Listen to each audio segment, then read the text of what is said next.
Imagine your child throws something. You give them a consequence, but tomorrow they do it again. So you make the consequence bigger. Still, it happens again. Eventually, you're standing there wondering, do consequences even work?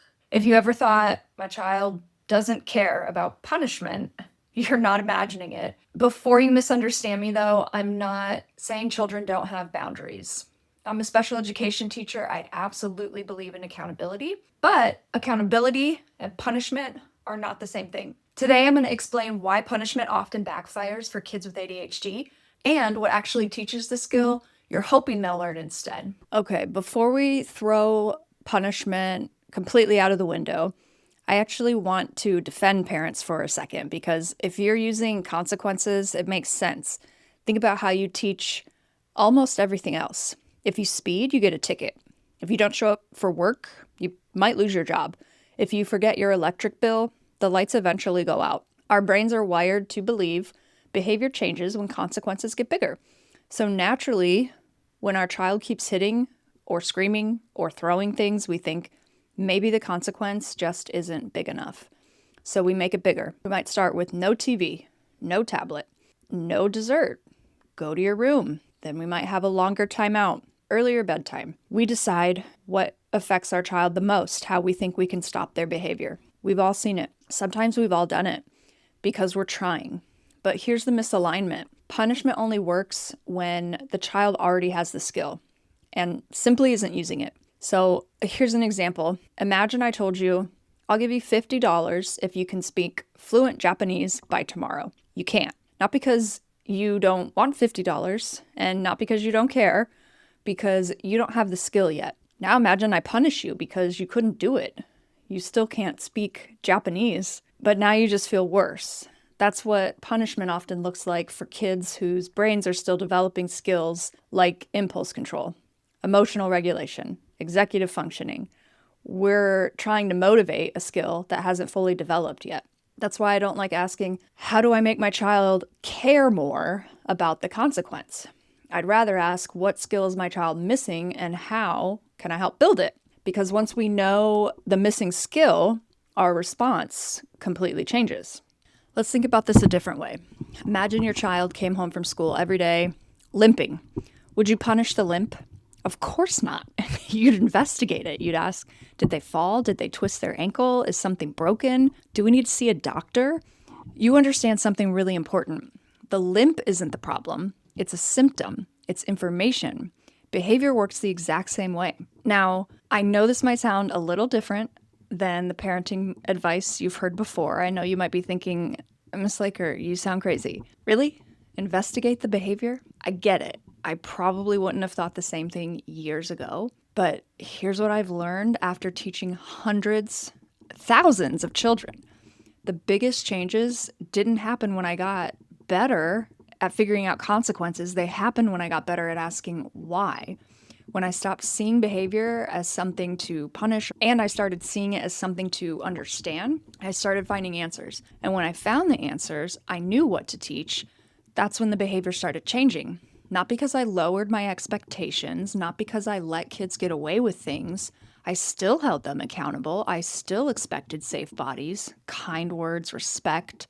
But instead of asking, how do I stop this behavior? I started asking, what skill is missing? And over time, I noticed something. Kids started responding differently to me. Parents started responding differently. Our relationships got stronger. And the behaviors that everyone wanted to stop started changing because we were finally teaching the reason behind them. It didn't happen overnight. It took years, hundreds of students, a lot of mistakes on my part, and a lot of learning. But the evidence became impossible for me to ignore. The reason I was seeing behavior change wasn't because I got better at consequences and punishment. It was because I got better at treating the cause instead of reacting to the symptom. That's the misalignment. We're trying to solve a skill problem with a punishment, and punishment can't teach a skill. It might stop the behavior in the moment sometimes, but stopping a behavior and teaching a skill are two completely different things. Imagine learning to ride a bike. If your child keeps falling off, would you punish them every time they tipped over? No. You'd hold the seat. You'd practice. You would encourage. You'd figure out what part they're struggling with. Is it balance? Is it pedaling? Is it steering? Because once you know the missing skill, you know what to teach. Behavior works exactly the same way. This doesn't mean they don't have boundaries. They absolutely have boundaries. If your child throws something, you stop them. If they hit someone, you keep everyone safe. If they break something, they help repair it. Those boundaries, they matter. But after the moment is over, that's where the teaching begins. Not with, how do I make sure this never happens again, but with, what does my child need from me so they can handle this differently next time? That's the question that starts building skills, not just stopping behavior. Okay, if punishment isn't teaching the skill, what do we do instead? I want to give you a simple framework I use with my students. Step 1, keep everyone safe. If your child is hitting, throwing, or becoming unsafe, your first job is safety. Move objects if you need to, create space if you need to, block a hit if you have to. You don't have to yell, you don't have to lecture.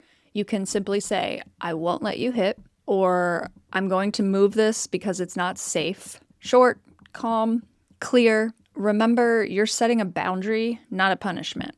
Step 2 is get curious, not out loud, not by asking your child 20 questions in the middle of a meltdown. Curious in your own mind. Ask yourself, what happened right before this?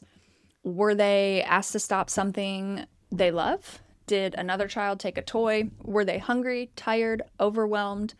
Was the room too loud? Were they trying to communicate something, but they didn't have the words? Were they expected to do something that was harder than their brain could handle in the moment? If we can figure out why, we know what to teach. Step 3, we teach the missing skill. This is the part that we skip a lot. If the problem was impulsivity, we practice stopping. If the problem was communication, we practice asking for help. If the problem was waiting, we practice taking turns. If the problem was emotional regulation, we practice calming strategies. If the problem was transitions, we practice transitions before they're upset. The consequence doesn't teach those skills, teaching does.